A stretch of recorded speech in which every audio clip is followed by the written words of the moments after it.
Hello students. आज हम check के बारे में डिस्कस करेंगे। अभी तक हमने अकाउंट, कैश वाउचर, इनवॉइसेस ये सब कुछ डिस्कस किया था। अभी हम आगे बढ़ते हैं, चेक पे जाएंगे। आज हम पेज नंबर 47 पे है दोस्तों। अभी हम कंटिन्यूसली इसी को कंटिन्यू करते जा रहे हैं और पेज नंबर 47 तक हम पहुंचे हैं in the book. I hope आप होमवर्क कर रहे हो, स्टडी कर रहे हो, लॉकडाउन की छुट्टियों में एंजॉय कर रहे हो। अपार्ट फ्रॉम दैट स्टडी करना भी जरूरी है। तो चेक चेक क्या होता है, इसका आज पूरा हम डिटेल में डिस्कस करेंगे, पूरा समझेंगे चेक के टाइप्स क्या होते हैं, उसके कंटेंट क्या होने चाहिए और चेक की कंसेप्ट क्या है। तो कंसेप्ट को आगे जाने के पहले मैं आपको थोड़ा सा एक्सप्लेन कर दूं व्हाइट बोर्ड पे कि चेक कंसेप्ट क्या, इसका स्टार्ट क्यों हुआ। देखो, सबसे पहले तो हम बार्टर में थे, राइट। तो जैसे बार्टर में थे, वहां पे क्या हो रहा था कि कोई चीज लो कोई चीज दो, ये सब कुछ बार्टर सिस्टम में होता था, राइट। अब बार्टर सिस्टम खत्म हुआ, उसके बाद आया हम करेंसी या कॉइन्स हमने बना दिए। तो पहले तो कॉइन्स बनते थे। तो अगर आप पुराने सीरियल वगैरह देखते तो वहां पे तो कॉइन मतलब उठाने के लिए भी कम से कम हाथी लगते थे, कभी कभी खींच के लेके जाने के लिए। बट वो जमाना भी गया, फिर हमने नोट्स लेके आए। अब क्या हो रहा है कि यहाँ पे अपने जो फेवरेट मिस्टर ए थे, फेवरेट मिस्टर ए को मिस्टर बी जो दिल्ली में बैठे, और फेवरेट अपने मिस्टर ए है इन पुणे, ओके। और इनको मान के चलो फॉर बिजनेस ट्रांजैक्शन 50 लाख रुपए भेजने हैं। And there is no concept of rupee, there is no concept of cheque and online transaction मान के चलते। सो अब क्या होगा इस केस में, 50 लाख रुपए का बैग भर के एक को पूना से दिल्ली ट्रैवल करना पड़ेगा। और जाते जाते आधे से ज्यादा टाइम तो वो टेंशन में जाएगा कि अगर कोई आए ना, मारे ना, पकड़े ना, राइट। तो अब यहाँ पे क्या हो गया कि ए ने एक चिट्ठी प्रॉमिसरी नोट बना दी, इसको प्रॉमिसरी नोट भी कहते हैं। और यहाँ पे कुछ कुछ कंटेंट लिखे और ए ने बी को दिया, कुरियर से भेजा होगा। और जब बी को मिलेगा तो बी अपने बैंक में जाके इसको डिपॉजिट करेगा और 50 लाख रुपए ए के अकाउंट से बी के अकाउंट पे सेकंड में ट्रांसफर, राइट। अब यहाँ पे रिस्क क्या है, कुछ भी नहीं है, राइट। अब आप बोलोगे फिर बैंक के क्या करेंगे, क्योंकि ए ने पूना के अकाउंट में पैसे पे किए थे और दिल्ली के अकाउंट से लेके गए पैसा, तो पूना से दिल्ली को बैंक को पैसा ट्रांसफर करना पड़ेगा, राइट। ये भी हो सकता है कि ए का बैंक है स्टेट बैंक ऑफ इंडिया और बी का बैंक है से HDFC बैंक इन Delhi.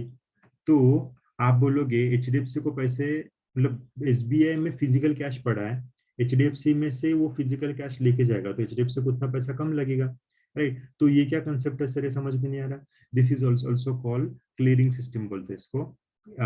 ECS electronic clearing system रहती है ये पूरा इलेक्ट्रॉनिकली क्लियर होता है। और अभी जैसे पूना के SBI ने दिल्ली के HDFC को 50 लाख देने हैं, वैसे HDFC का कोई अकाउंट होल्डर कोई दूसरे SBI को पेमेंट करेगा अकाउंट होल्डर को, और फिर वहां से मान के चलो 1 करोड़ का पेमेंट हो रहा है। तो अब 1 करोड़ SBI ने दिया HDFC के बिहाफ में, राइट। और 50 लाख यहाँ पे देना था। तो ये जो पूरा है पैन इंडिया ट्रांजैक्शन चलते हैं और इनका सेटलमेंट ईयर एंड पे होते रहता है, okay. So physical cash movement कहीं पे भी नहीं होता, बस सिर्फ ये सेटलमेंट का काम यहाँ पे चलते रहता है, okay. So now coming back to the check.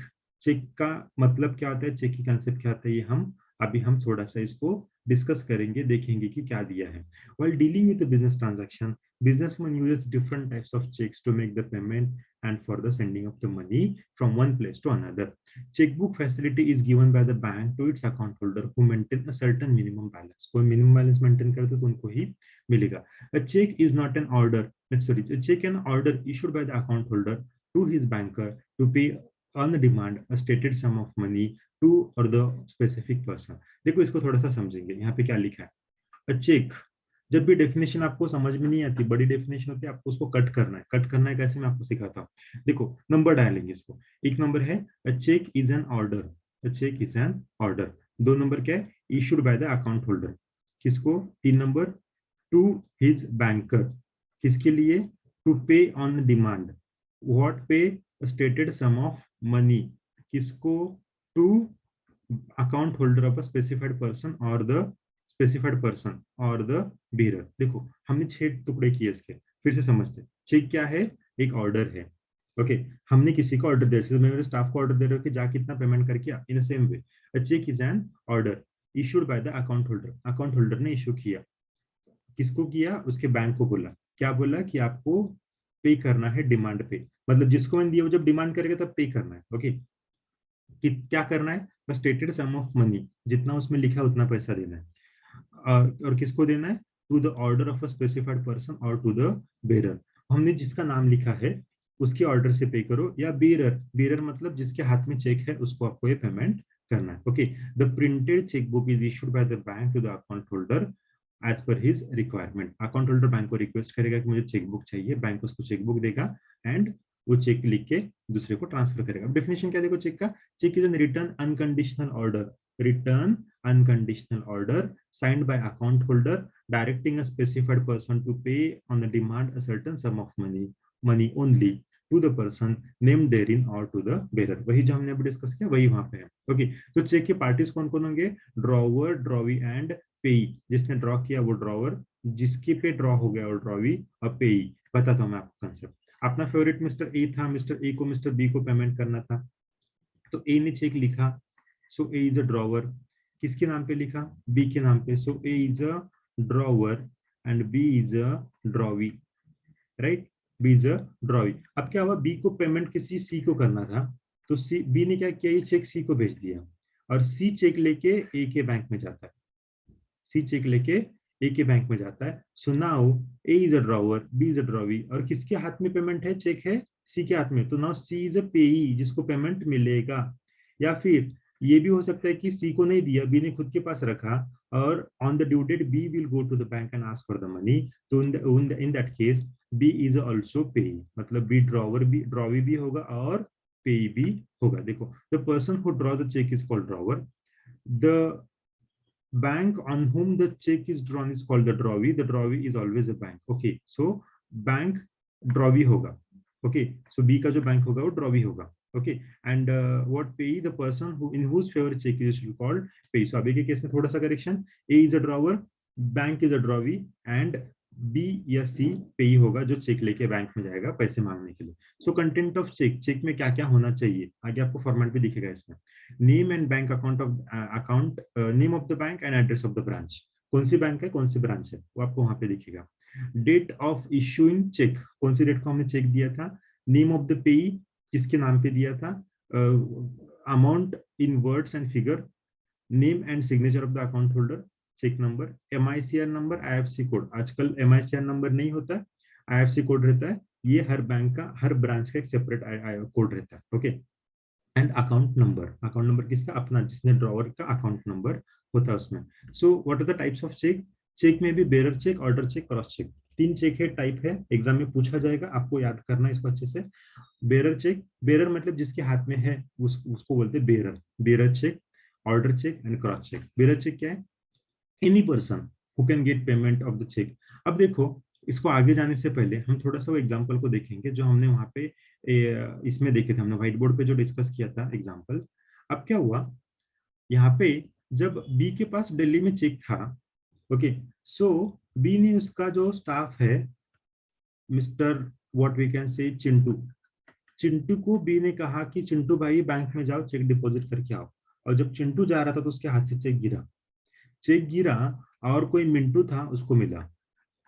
Okay, अब क्या होगा, ये चेक लेके मिंटू बैंक में जाएगा और डिपॉजिट करेगा, और पूरा पैसा मिंटू को मिल जाएगा, क्योंकि हमने कहा bearer, Mintu is a bearer ना। अब उसके हाथ में चेक है, बैंक देखेगा नहीं कि नाम किसका है, बी का है। ओके, तो ये प्रैक्टिकल प्रॉब्लम आ रहा था, तो इसका एक सोल्यूशन निकला कि इसको क्या करेंगे, तो इसका एक सोल्यूशन आगे निकला, वो हम डिस्कस करेंगे। सो फिलहाल हम बेरर चेक देखेंगे।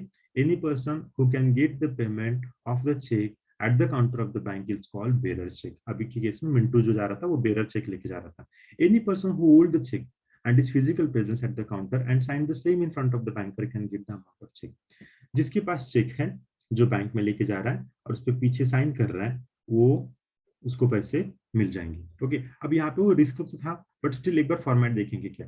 देखो यहाँ पे डेट, मंथ, ईयर, पे, किसको पे करना है उसका नाम लिखना है, और बेरर, बेरर मतलब जिसके हाथ में है उसको, रुपीज कितने पे करना है, अपना अकाउंट नंबर, सपोज मैं चेक लिख रहा हूँ तो मेरा अकाउंट नंबर यहाँ पे आएगा, rupees, state bank of India, MG road, Mumbai, IFC code bank का होगा, और सिग्नेचर, ये चेक नंबर है। देखो दोस्तों, ये आपको याद रखना, अगर आप ये करते करते किसी सीए पास जॉब को भी लगते हो या कहीं पे भी जॉब करते हो, नॉट जरूरी सीए, तो आपको मालूम होना चाहिए, this is cheque number. Okay, ये चेक नंबर है, ये डिजिट छोड़ दो, इसका कुछ ज्यादा इंपॉर्टेंस नहीं है। ओके, तो किसका अकाउंट है? फॉर एग्जाम्पल मेरा अकाउंट है, तो यहाँ पे मेरा नाम आएगा इब्राहिम शेख।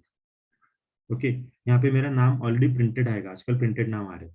अब मुझे चेक किसको देना है? मिस्टर ए को देना है। कितना रुपीज का देना है? 10,000 only. Okay, so all right 10,000, यहाँ पे भी 10,000। यहाँ पे मेरा अकाउंट नंबर लिख के आएगा। ओके, और यहाँ पे मैं डेट लिखूंगा। समझ रहे हैं? ये चेक नंबर है, ये आपको इंपॉर्टेंट याद रहना चाहिए, मालूम होना चाहिए चेक नंबर कहाँ पे होता है। Okay, so this is a bearer cheque. Now next is order cheque. Order check, when check is drawn, when check is drawn payable to the specified person or order, किसी को हमने लिखा उसको ही देना है, या वो जिसको ऑर्डर करेगा उसको देना। It's called order cheque. The payment of order cheque is made by the bank person name, bank to the persons name mention there. मतलब यहाँ पे क्या हो गया, देखो ऑर्डर चेक, यहाँ पे थोड़ा सा शायद करेक्शन लग रहा है मुझे, यहाँ पे और बेरर नहीं होगा, और ऑर्डर होना चाहिए यहाँ पे, और ऑर्डर। तो यहाँ पे सपोज मैं लिखता हूँ कि मिस्टर ए को पे करना है। ओके, तो मिस्टर ए को जब कह रहा हूँ तो मिस्टर ए का ही सिग्नेचर चलेगा, मिस्टर ए ही चाहिए, वहां पे आईडी प्रूफ लेके जाना पड़ेगा उसको। ओके, अब क्या हुआ, मिस्टर ए ने इसके पीछे, ये चेक के पीछे लिखा कि pay to B, please pay to B. Mister A ने क्या लिखा, चेक के पीछे लिखा प्लीज पे टू बी। मतलब क्या किया, ए ने ऑर्डर दिया कि आपको बी को पे करना है। So now in that case bank will pay to the B. Okay, so this is a order cheque. So next is third number, this is cross cheque. अब क्या हुआ था कि मिंटू को चेक मिला, मिंटू गया बैंक में, प्रॉब्लम आ रहा था, अब क्या करे, तो एक नया कंसेप्ट निकला कि आपको चेक के कॉर्नर को सिर्फ 2 लाइन क्रॉस करनी। जब 2 लाइन क्रॉस करेंगे तो जिसका नाम लिखा है चेक में उसके अकाउंट में पैसा जाएगा, हाथ में नहीं जाएगा। Getting my point? So Mintu भी जाके डिपॉजिट करता है, मैंने जब ए का नाम लिखा था तो ए को ही पैसा मिलेगा। राइट, अभी के अपने एग्जांपल के केस में, और अपने वो पुराने वाले एग्जांपल केस में ए बी दिल्ली का एग्जांपल। सो जब ए ने जब बी का नाम लिखा था तो बी को ही पेमेंट मिलेगा और बी के अकाउंट में ही डिपॉजिट होगा, कैश कहीं पे भी नहीं मिलेगा।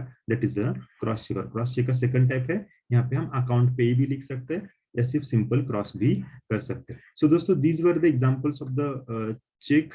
अभी चेक का टाइप क्या है, डिफरेंस क्या है, ये सब हमने देखा। नेक्स्ट वीडियो में हम डिस्कस करेंगे meaning and definition and importance of utility of journal. Journal book को कैसे रिकॉर्ड करना है, कैसे लिखना है, ये पूरा हम प्रैक्टिकली, ये जर्नल बुक हम नेक्स्ट लेक्चर में सीखेंगे।